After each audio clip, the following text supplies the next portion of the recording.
وعلى روحه ونفسه وسحره ووصيه سید الاتقیاء والاصفیاء مولا الموالی امام المتقین علی بن ابی طالب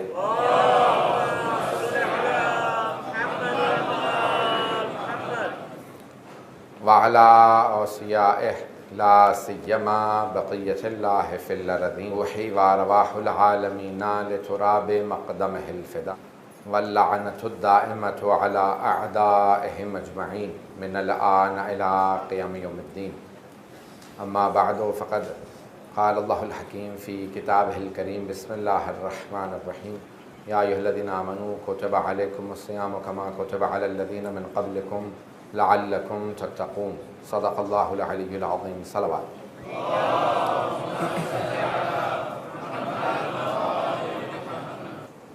ہم نے جو موضوع انتخاب کیا تھا اسی کو جاری رکھتے ہوئے تقوی کے مراتب کو آپ کی خدمت میں پیش کر رہے تھے، اور ہمارے لیے اسوہ حسنہ ہیں محمد و آل محمد. اللہ نے انہیں سب سے بڑی مثال قرار دیا ہے. کوئی انسان ایمان کے سفر میں جب پہلا قدم رکھتا ہے تو اس کے سامنے جو سب سے مثالی شخصیت ہیں وہ یہی 14 معصومین علیہ السلام.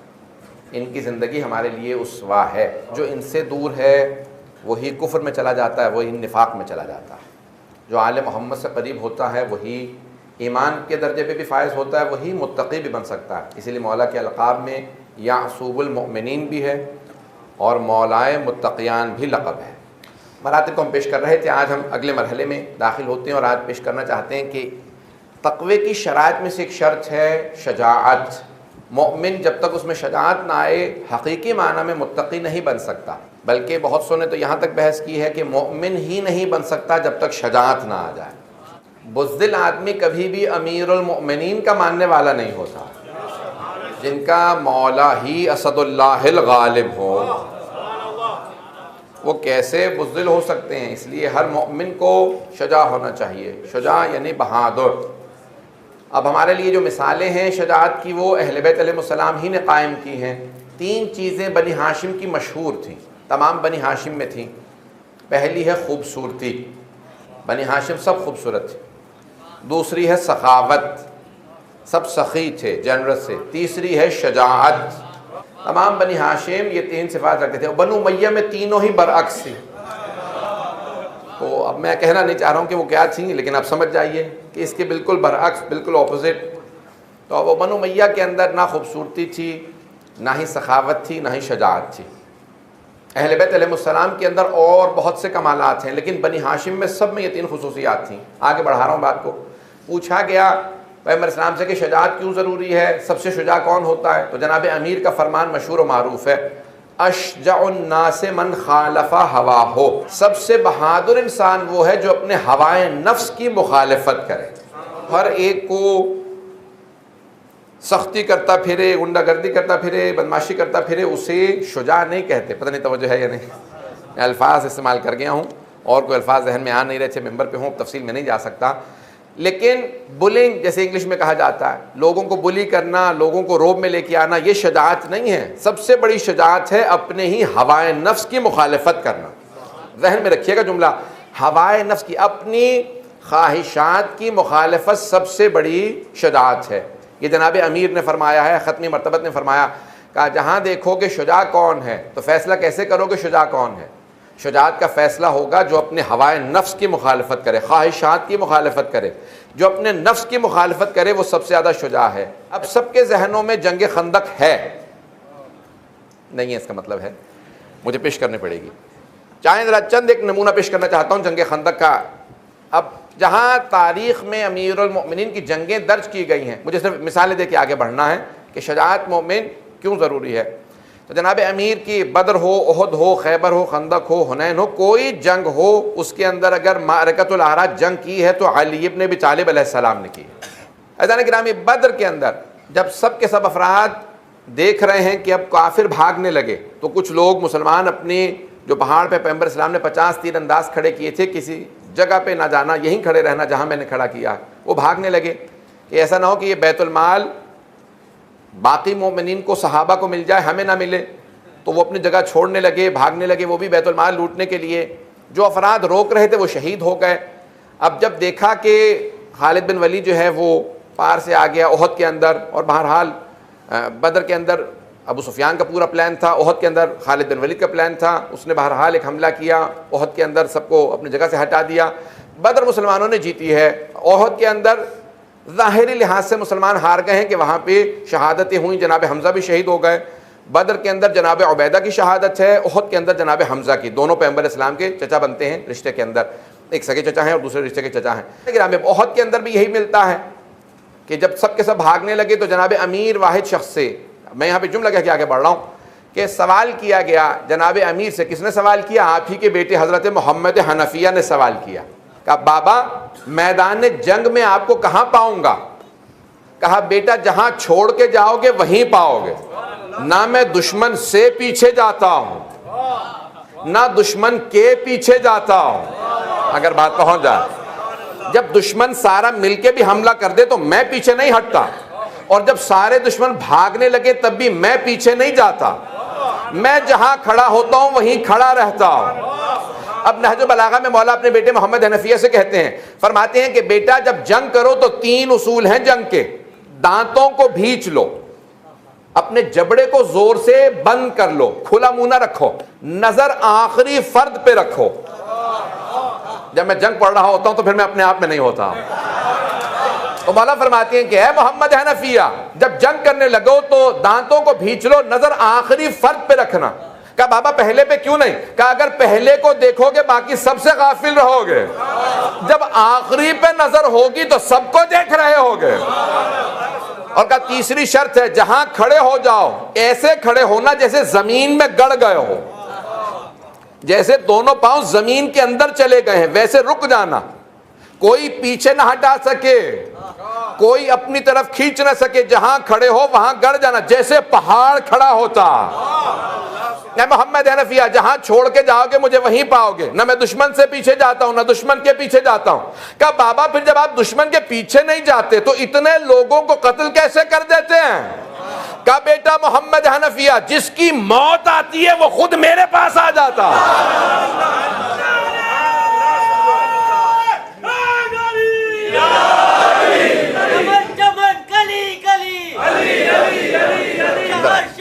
اندر آ جگہ ہے ابھی۔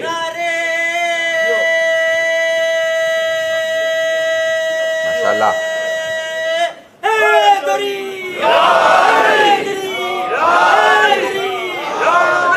توجہ فرما رہے ہیں زیادہ گرامی۔ مولا فرماتے ہیں جس کی موت آتی ہے وہ خود بخود میرے سامنے آ جاتا ہے۔ میں اپنے الفاظ میں اس کو پیش کرنا چاہتا ہوں، اپنے انداز سے پیش کرنا چاہتا ہوں۔ مولا کے ہاتھ میں ذوالفقار ہوتی تھی، جو قریب آتا تھا اسے بعد میں آنے کے بعد پتہ چلتا تھا میں شیر خدا کے پاس آ گیا۔ میں اپنے انداز سے پیش کرنا چاہ رہا ہوں، مجمع کی توجہ ہو، پورا خون جگر دے رہا ہوں۔ عزیزان گرامی جب شیر میدان میں اترتا ساری بکریاں بھاگنے لگتی ہیں، وہ بکری جو سامنے آ جائے جب شیر کے منہ میں آتی ہے اسے تب پتہ چلتا ہے میں مر گئی ہوں۔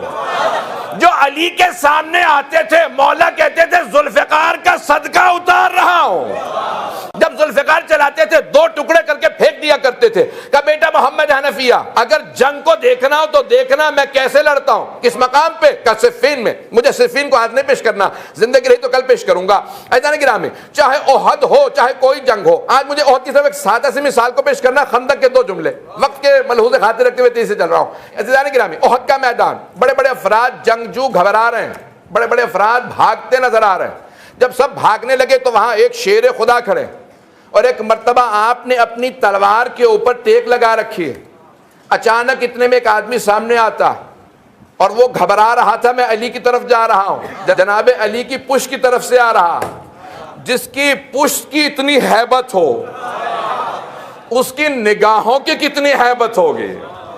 عزیزان گرامی یہاں تک روایات میں ملتا ہے کہ جب مولا آنکھیں نکال کے دیکھتے تھے دشمن کو، مولا کی بڑی بڑی آنکھیں تھے، سرخ ہو جاتی تھی، نقاب چہرے پہ رکھتے تھے، صرف آنکھیں نظر آ رہی ہوتی تھی، ہاتھ میں ذوالفقار ہوتی تھی، سر اٹھا کے آنکھیں کھول کے دشمن کو دیکھتے تھے، آنکھیں سرخ ہو جاتی تھی۔ جب جلال میں آتے تھے آنکھیں سرخ ہو جاتی تھی، جب دیکھتے تھے تو بڑے بڑوں کا پتا پانی ہو جاتا تھا، تو جگر ویسے ہی پانی ہو جاتا تھا، بڑے بڑے افراد ختم ہو جاتے تھے۔ جیسے صرف شیر کے حملے ہی سے کئی بکریاں مر جاتی ہیں، وہ انہیں مارتا نہیں ہے، انہیں احساس ہو جاتا ہے شیر آ گیا۔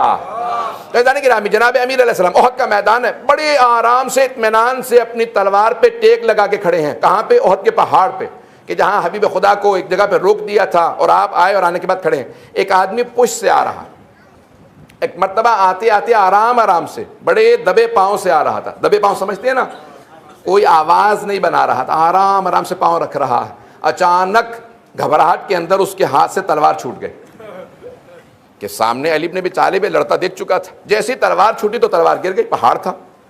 مولا نے مسکرا کے پلٹ کے دیکھا، جو جنگ کے میدان میں اتنا مطمئن ہو اسے علی کہتے ہیں. بڑے اطمینان سے مولا نے پلٹ کے دیکھا، اسے دیکھا. جیسے ہی دیکھا تو اس نے فوراً کہا کہ یا علی، میں نے لوگوں سے سنا کہ آپ اپنے دشمن کی 3 باتوں میں سے ایک کو مانتے ہیں یا اپنی دشمن کی بات کو بھی مانتے ہیں. مولانا بول کیا جاتا ہے؟ کہ یا علی اپنی تلوار مجھے دے دیجئے، مانگنے آیا ہوں، اگر آپ مانگیں تو کہتے ہیں کہ آپ عطا کرتے ہیں. یا علی اپنی تلوار دے دیجئے. مولا نے اپنی تلوار اس کے سامنے پھینک دی. اب گھبرایا، اس نے تلوار پھر بھی نہیں اٹھایا. کہا یا علی جانتے ہیں میں آپ کے قتل کے لیے آ رہا تھا؟ مولا نے کہا ہاں. کہا پھر بھی آپ نے تلوار دے دی؟ کہا ہاں. کہا کیوں؟ کہا تب تک تو قاتل تھا، اب تو سائل ہے. نہیں بات پہنچ رہی، نہیں پہنچ.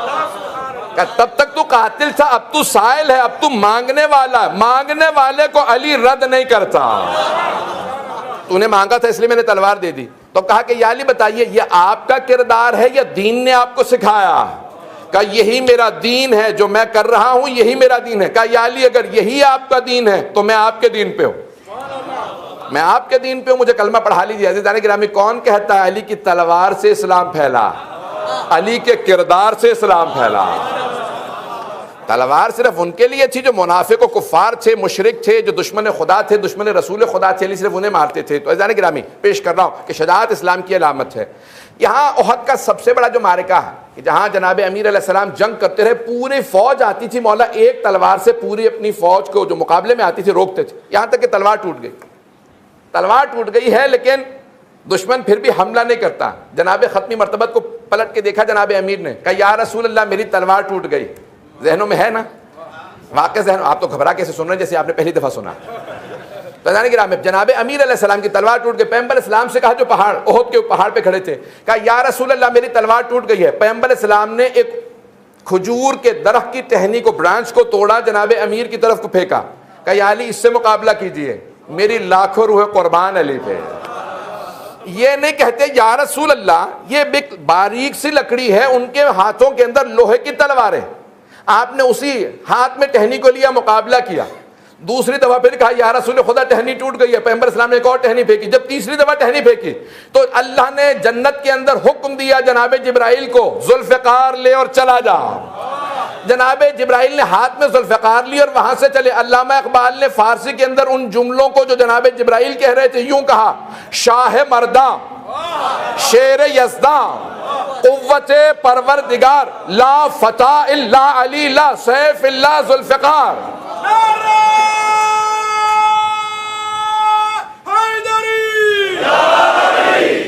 ایک مرتبہ جناب جبرائیل چلے، لا فتح الا علی، لا سیف الا ذوالفقار. کوئی جوان نہیں جیسا علی، کوئی تلوار نہیں جیسی ذوالفقار.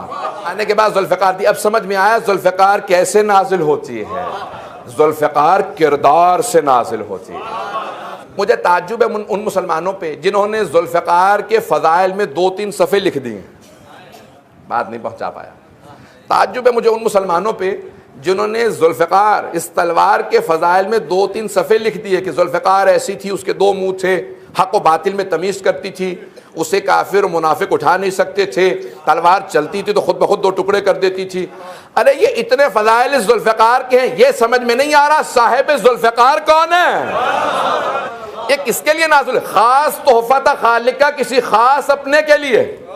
کوئی ایسا خالص بندہ تھا اللہ کا کہ اس کے لیے اللہ نے ذوالفقار کو نازل کیا.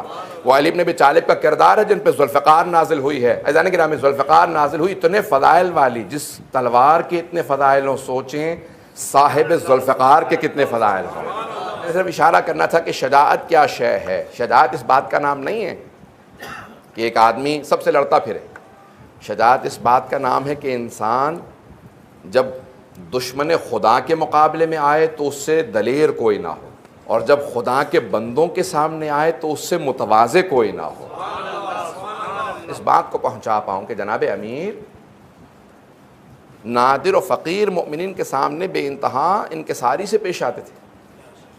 میں جملے کو پیش کرنا چاہ رہا ہوں, اگر سننا چاہیں گے تو بآواز بلند صلوات پڑھیں.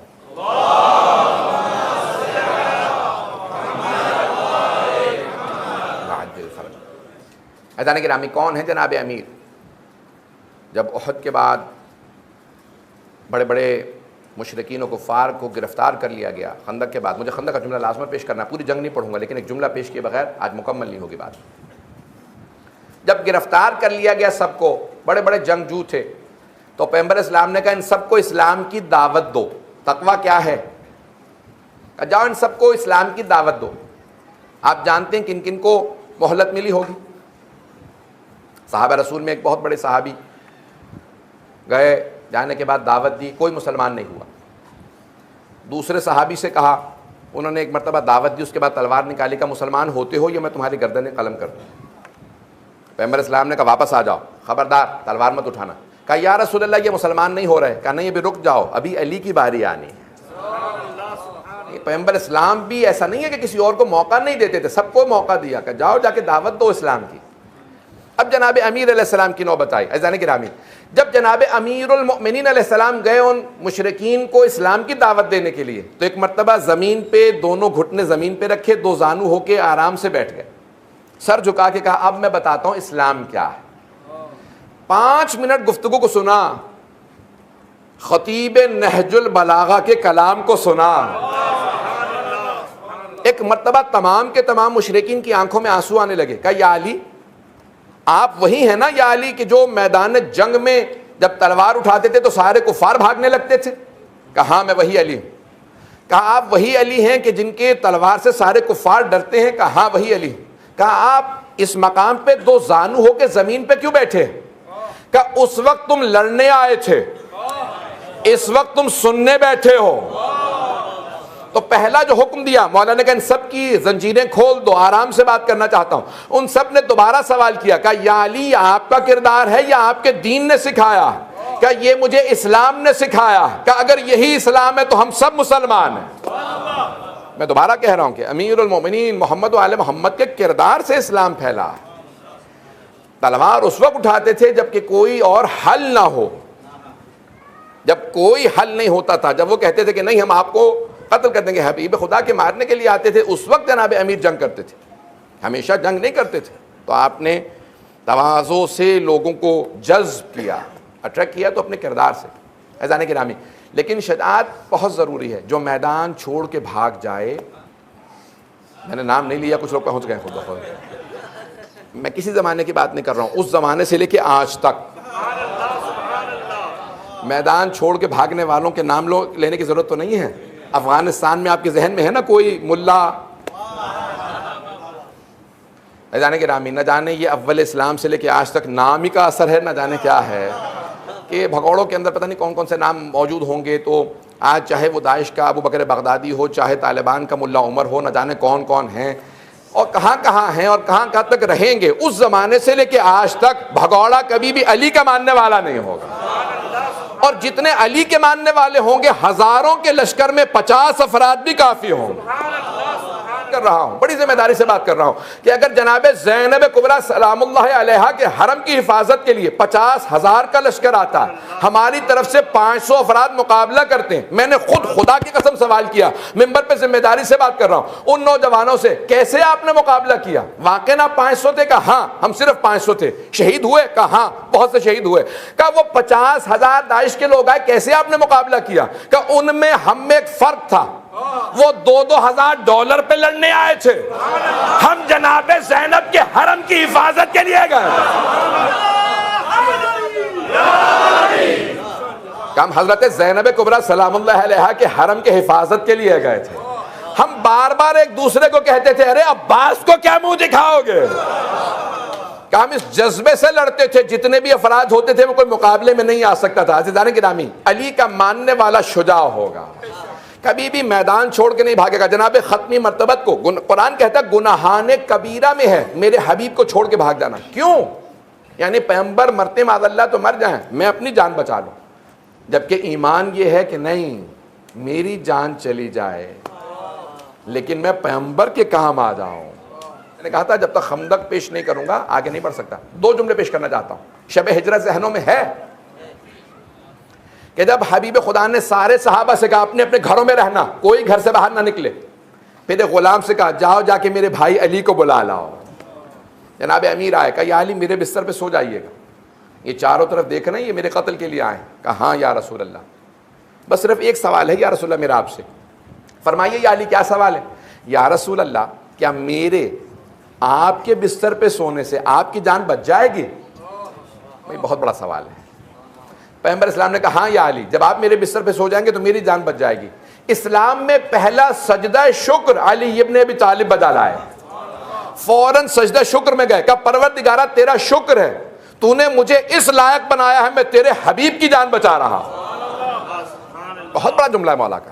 کہا پروردگارہ تیرا لاکھوں شکر ہے. سجدہ شکر, جان دینے پہ جو سجدہ شکر بجا لائے اسے علی کہتے ہیں.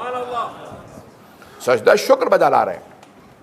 عزیزان گرامی اب سمجھ میں آیا, جو سجدہ شکر بجا لاتا ہے اس کی نسلوں میں کبھی علی اکبر آتے ہیں, کبھی قاسم آتے ہیں. کہ جناب قاسم بھی یہی کہتے نظر آتے ہیں نا, چچا جان بس اتنا بتا دیجیے میں شہیدوں میں ہوں یا نہیں. ہاں میں بھی مصائب پہ نہیں آیا لیکن جانتا ہوں آنکھوں میں آنسو ہیں. کہا ہاں آپ بھی. قاسم کیف الموت عندک, موت کو کیسا پاتے ہیں؟ کہا احلی من العسل, اگر آپ پہ قربان ہونے کا نام موت ہے تو چچا جان مجھے شہد سے زیادہ میٹھی لگتی ہے. سویٹر دین دا ہنی, مجھے شہد سے زیادہ میٹھی لگتی ہے اگر آپ پہ قربان ہونے کا نام موت. عزیزان گرامی جو ایسی موت کو خود گلے لگائے, اتمشی الی الموت برجلک, سید الشہداء کہتے ہیں کہ اپنے قدموں سے چل کے موت کی طرف جائیں گے. کہ چچا جان میں موت کو خود گلے لگاؤں گا, آپ پہ قربان ہونے کا بچپنے سے شوق تھا, مجھے میرے بابا نے سینے پہ سلا کے کہا تھا یا میرا بھائی حسین جہاں. عزیزان گرامی مصائب پہ نہیں آیا. میں نے کہا تھا خندق کا جب تک ایک جملہ نہ پیش کر دوں مصائب نہیں پڑھ سکتا. آپ نے دسیوں مرتبہ شاید سینکڑوں مرتبہ خندق کو سنا ہوگا, ذہن میں ہے جنگ خندق. عمر ابن عبد ود آیا, مولا کی ایک جنگ ہوئی, اور اہل سنت کہتے ہیں کہ مورخین اہل سنت کے لکھا ہے کہ صبح سے لے کے دن چڑھنے تک جنگ ہوتی رہی, کئی گھنٹے جنگ ہوئی, 70 ضربتوں کا رد و بدل ہوا, اور اتنی گھمسان کی جنگ تھی کہ گرد اڑ رہی تھی اور کچھ نظر نہیں آ رہا تھا, گرد و غبار کا ایک دائرہ سا بن گیا تھا. بس یہ آواز آ رہی تھی جیسے تلواریں چل رہی ہیں, چھن چھن کی آواز آ رہی تھی, تلوار کے چلنے کی آواز آ رہی تھی, کوئی نظر نہیں آ رہا تھا کہ کون گر رہا ہے کون جیت رہا ہے.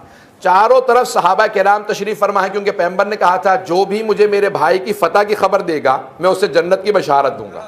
تو عزیزان گرامی چاروں طرف صحابہ بیٹھے ہیں اور بہت پریشان ہیں, اور ایک دوسرے صاحب سے کہتے ہیں کہ اگر معاذ اللہ اگر علی کی شہادت ہو گئی تو پھر کیا ہوگا, یعنی ہمیں لڑنا نہ پڑ جائے. تو کہا کہ نہیں. اچانک آواز آئی اللہ اکبر.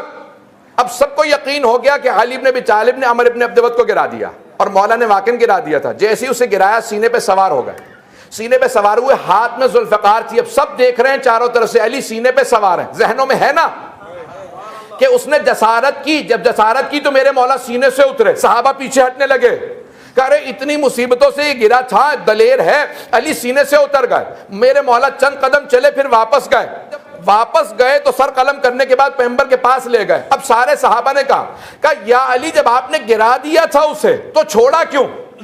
کہا اس نے جسارت کی تھی, میں نہیں چاہتا تھا میرا نفس شریک ہو اس کے قتل میں, میں خالصتاً خدا کی مرضات کی خاطر اسے مارنا چاہتا تھا, نہیں پہنچا سکا. مولا حبیب خدا فرما چکے تھے اشجع الناس من خالف ہواہ, سب سے بہادر وہ ہے جو اپنے ہوائے نفس کی مخالفت کرے. توجہ چاہوں گا سارے مجمع کی. پیغمبر السلام نے فرمایا ضربت علی من یوم الخندق افضل من عبادت ثقلین. علی کی ایک ضربت خندق کی جنگ والے دن ثقلین کی عبادت سے افضل ہے. سارے جن سارے انسانوں کی عبادت سے میں خون جگر دے رہا ہوں. پیغمبر السلام فرماتے علی کی ایک ضربت ثقلین کی عبادت سے افضل ہے. یا رسول اللہ, اہل سنت نے لکھا 70 ضربتیں علی نے چلائیں, 70 اس نے. کون سی ضربت؟ 70 ضربتیں مولا نے چلائی ہیں، آپ کہتے ہیں ایک ضربت ثقلین کی عبادت سے افضل، کون سی ضربت؟ تو میرا دل کہتا ہے حبیب خدا فرمائیں گے وہ جو 70 ضربتیں چلائیں تھی وہ نہیں، وہ جو ایک ضربت روکی تھی۔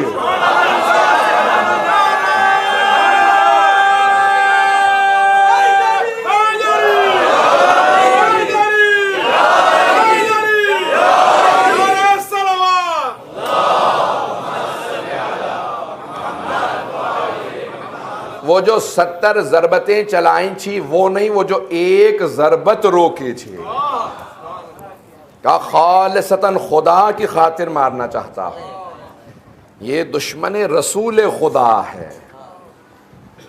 اللہ کے رسول کے دشمن کو خالصتاً اللہ کی خاطر، عزیزان گرامی، اسے کہتے ہیں کمال معراج۔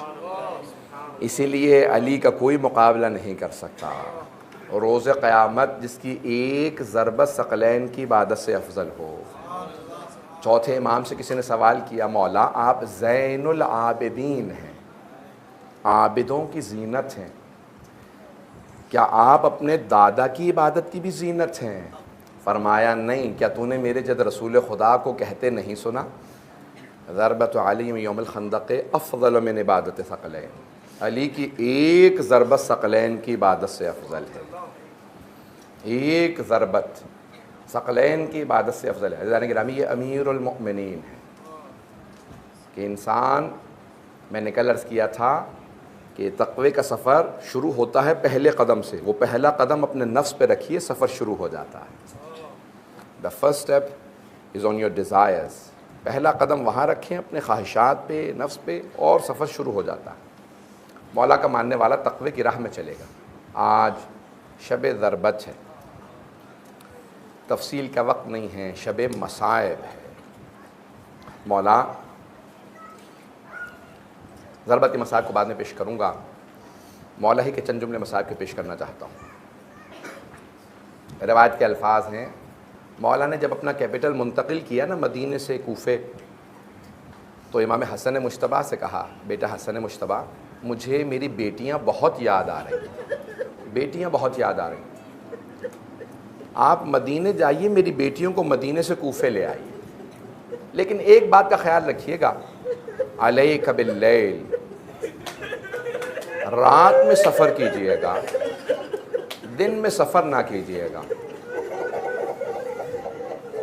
بابا جیسا آپ کا حکم، بابا میں رات ہی میں سفر کروں گا۔ کہا بیٹا دن میں سفر نہ کیجئے گا، فاطمہ کی بیٹیاں مدینے سے آ رہی ہیں، میں نہیں چاہتا لوگ فاطمہ کی بیٹیوں کی عماریوں کو دیکھیں، بس بھئی میرے بیٹا رات میں سفر کیجئے گا۔ امام حسن مجتبیٰ گئے، جناب امام حسین ساتھ ہیں، حضرت عباس ساتھ ہیں، حضرت محمد حنفیہ، سارے بھائی ساتھ ہیں، بہنوں کو لے کے ایک مرتبہ چلے۔ کہاں سے چلے؟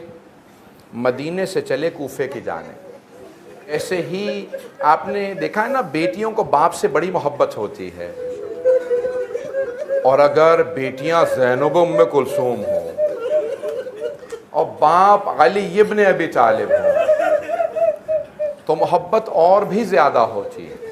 میرا آپ سے وعدہ ہے، اگر آپ چلتے رہیں گے نا، میرا وعدہ ہے کہ کوئی آنکھ ایسی نہیں ہوگی جس میں آنسو نہ ہو، اور آج کی شب میں سب ضرور گریہ کیجیے گا۔ چلے ایک مرتبہ بیٹیوں نے سب نے یاد کر کے کہا بھیا، امام حسن مجتبیٰ سے کہا بھیا بابا نے بلایا ہے؟ کہا ہاں بابا نے بلایا۔ سب بیٹیاں تیار ہوئیں۔ آپ جانتے ہیں نا، بیٹیاں اگر عید آ رہی ہو تو انتظار میں ہوتی ہیں بابا عیدی دینے آئیں گے، کوئی عید تہوار ہو ہر بیٹی انتظار میں ہوتی ہے میرے بابا آئیں گے۔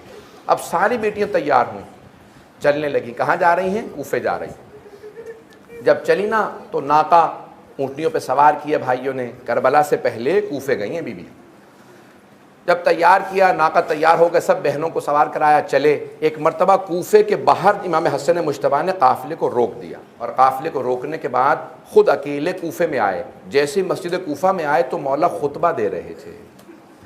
مولا نے دیکھتے ہی امام حسن مجتبیٰ کو کہا بیٹا حسن مجتبیٰ یا بنیا علیک باللیل، رات میں میری بیٹیوں کو کوفے میں لے کے آئیے گا، ابھی نہیں، رک جائیے۔ آواز دے کے کہا اے کوفے والوں، آج رات کوئی اپنے گھر سے باہر نہ آئے، آج نبی کی نواسیاں کوفے میں آ رہی ہیں، رات میں کوئی گھر سے باہر نہ نکلے، آج میری بیٹیاں کوفے آ رہی ہیں۔ مولا خود بیٹیوں کے استقبال کے لیے کوفے سے باہر آئے۔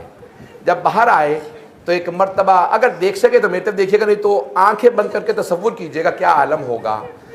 مولا امیر المؤمنین نے خود کہا، بیٹا حسن مجتبیٰ، زینب کبریٰ کی اونٹنی کی مہار میرے ہاتھ میں دے دو۔ رسی کو مولا نے ہاتھ میں لیا، کہا اپنی بیٹی زینب کو خود میں کوفے میں لے کے جاؤں گا۔ مولا نے مہار کو ہاتھ میں لیا، چلنے لگے۔ سب بیٹیاں پیچھے آ رہی ہیں، سب سے آگے جناب زینب کی اونٹنی ہے، ناقہ ہے، مولا کے ہاتھ میں مہار ہے۔ ایک مرتبہ مولا کوفے میں داخل ہوئے۔ اب سب میری طرف دیکھیے گا، میں 2 جملے کہنا چاہتا ہوں۔ مولا نے اونٹنی کی مہار کو پکڑا، کوفے میں داخل ہوئے۔ ایک مرتبہ آواز دی، بیٹی زینب عماری کا پردہ ہٹانا۔ جناب زینب نے پردہ ہٹایا، نیچے دیکھا، کہا جی بابا فرمائیے کیا بات ہے؟ کہا بیٹی دیکھ لو، یہ کوفے کا پہلا چوک ہے، یہ کوفے کا پہلا چوک ہے۔ جناب زینب کے آنسو بہنے لگے، بی بی نے عماری کا پردہ گرا دیا۔ کچھ آگے بڑھے تھے، جناب امیر نے آواز دے کے کہا بیٹی ذرا عماری کا پردہ ہٹانا۔ بی بی نے پھر پردہ ہٹایا، پھر دیکھا، کہا بابا فرمائیے کیا بات ہے؟ کہا بیٹی یہ کوفے کی پہلی گلی ہے، یہ پہلی گلی۔ جناب زینب کبریٰ کی آنکھوں میں آنسو آئے، خاموشی سے پردہ گرا دیا، آگے بڑھتے رہے۔ اب ایک مرتبہ مولا نے آواز دی، جیسے ہی جناب زینب کو آواز دی کہ بیٹی زینب ذرا عماری کا پردہ ہٹانا۔ جناب زینب نے پردہ ہٹایا، کہا بابا فرمائیے کیا بات ہے؟ کہا بیٹی یہ کوفے کا بازار ہے۔ جیسے ہی کہا نا یہ کوفے کا بازار ہے، جناب زینب سے رہا نہ گیا، رو کے کہا بابا یہ گلیاں، یہ چوک، یہ بازار آپ محمد حنفیہ کو بتائیں، یہ عباس کو بتائیں، بابا میں تو گھر میں رہوں گی۔ اب جناب امیر سے رہا نہ گیا، کہا بیٹی کل اسی کوفے میں لائی جاؤ گی، نہ عباس ساتھ ہوگا نہ محمد حنفیہ، نہ حسن ساتھ ہوگا نہ حسین، بیٹی آپ کو قیدی بنا کے لایا جائے گا، میری بیٹی قیدی بنا کے لایا جائے گا، لوگوں کے ہاتھوں میں پتھر ہوں گے، اجرکم اللہ، ہاتھوں میں پتھر ہوں گے، باغیوں کے نعرے ہوں گے، علی کی بیٹیاں ہوں گی، اجرکم اللہ۔ اجر میں بھی تمام کر دیتا، لیکن یہاں مصائب تمام نہیں ہوتے، اجرکم اللہ۔ آج آپ سارا دن پیاسے رہے ہوں گے نا، روزے سے تھے، لیکن آپ نے افطار تو کر لیا ہے نا، آپ نے پانی تو پی لیا ہے۔ ایک جملہ کہنا چاہتا ہوں، جب روزے عاشور جناب عباس آئے، جناب زینب سے کہا بی بی الوداع، اے جناب زینب، بی بی خدا حافظ، میں جنگ کے لیے جا رہا ہوں، میں پانی لینے جا رہا ہوں۔ جناب زینب نے کہا عباس ابھی مت جانا، ذرا خیمے کے اندر آ جاؤ۔ جناب عباس خیمے میں آئے، جناب عباس جب خیمے میں آئے نا، بی بی زینب نے دونوں باہیں جناب عباس کے گلے میں ڈالی، جناب عباس کے آنسو بہنے لگے۔ کہا عباس جب میں پہلی مرتبہ کوفے آئی تھی، میرے بابا نے کہا تھا، عباس ہمارے بابا نے کہا تھا زینب اسی شہر میں قیدی بنا کے لائی جاؤ گی۔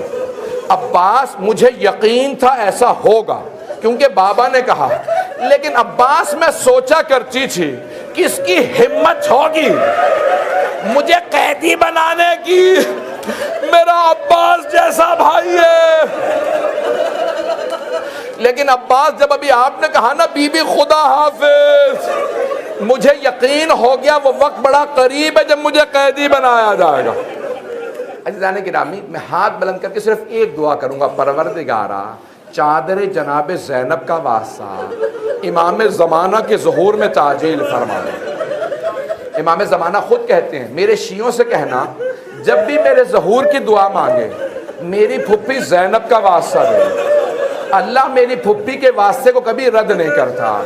پروردگارہ چادر جناب زینب کا واسطہ، میں تمام نہیں کر سکتا، آئیے گا ذرا 2 منٹ کے لیے چلیے گا، ہاتھوں کو بلند کیجیے گا، ذرا میرے ساتھ مدینے چلیں۔ جیسی جناب زینب مدینے پہنچی، جناب امیر المؤمنین کو ہر امام کا ایک واسطہ ہے، جناب امیر کا واسطہ جانتے ہیں کیا؟ مشکل کشا کا واسطہ جناب زینب ہے۔ جب بھی مولا علی کو واسطہ دے جناب زینب کبریٰ کا دیں۔ میں نہیں معلوم کس طرح سے جملے پیش کروں گا، بڑے بڑے میں دیکھ رہا ہوں بزرگ بھی ہیں, آنکھوں میں آنسو ہیں, بچے بھی رو رہے ہیں. میں ایک سوال کروں, آپ جب روتے ہیں تو کوئی تازیانہ تو نہیں مارتا آپ؟ جب آپ روتے ہیں تو آپ کے بچے کو تو کوئی تماچا نہیں مارتا آپ کے؟ اجرکم اللہ, اجرکم اللہ. میں پیش کر رہا ہوں, مجھے معاف کیجیے گا بھئی. میں نے کہا نا میں تمام نہیں کر سکتا جب تک یہ جملہ نہ پیش کر دوں. مدینے پہنچی جناب زینب کربلا کے بعد, جب آئیں نا سب سے پہلے نانا کے روضے پہ گئیں, دونوں ہاتھ دروازے پہ رکھے, بلند آواز سے رو کے کہا یا جدہ انی ناعیۃ الیک بولدک الحسین, نانا آپ کے نواسے حسین کی سنانی لے کے آئی ہوں. نانا میں 70 قدم کے فاصلے پہ کھڑی تھی جب شمر نے سر سے امامہ اتارا. نانا جب اس نے سر کے بالوں میں ہاتھ ڈالا, نانا میں نے برقعے کا دامن پھیلایا, میں نے رو کے کہا یہ تمہارے نبی کا نواسا ہے, مت مارو, میری ماں نے چکیاں پیس کے پالا تھا. سارے مدینے والے رونے لگے. جب سب رو رہے تھے نا بلند آواز سے, جناب زینب کی آواز دب گئی تھی. آپ تھک گئے ہوں گے نا, انسان مسلسل روتے روتے تھک جاتا ہے, آنسو خشک ہو جاتے ہیں, کمر ٹوٹنے لگتی ہے, سینے میں درد ہونے لگتا ہے. یہ مسلسل رونا جناب زینب کا کام ہے, یہ مسلسل رونا سید سجاد کا کام ہے. بس بھئی آخری جملے سن لیجئے. ایک مرتبہ جناب زینب کبریٰ نے کہا نانا, نانا میں 70 قدم کے فاصلے پہ کھڑی دیکھ رہی تھی جب حسین کو مارا گیا. سارے مدینے والے رونے لگے, بلند آواز سے رو رہے تھے. جب اتنی بلند آواز سے لوگ رونے لگے نا, جناب زینب کی آواز دب گئی, آواز نہیں آ رہی تھی. بی بی خاموش ہو گئیں, خاموش ہو گئیں. جب سب روتے روتے چپ ہوئے تو بی بی نے ایک جملہ کہا نانا اگر نامحرموں کا مجمع نہ ہوتا میں اپنے بازوؤں سے چادر ہٹاتی. نانا میں دکھاتی میرے بازوؤں پہ کتنے نشان ہیں. نانا میں آپ کو بتاتی آپ کی امت نے مجھے کتنے تازیانے مارے. پروردگارا واسطہ جناب امیر علیہ السلام کے سر میں ضربت لگنے کا, ہم سب کو امام زمان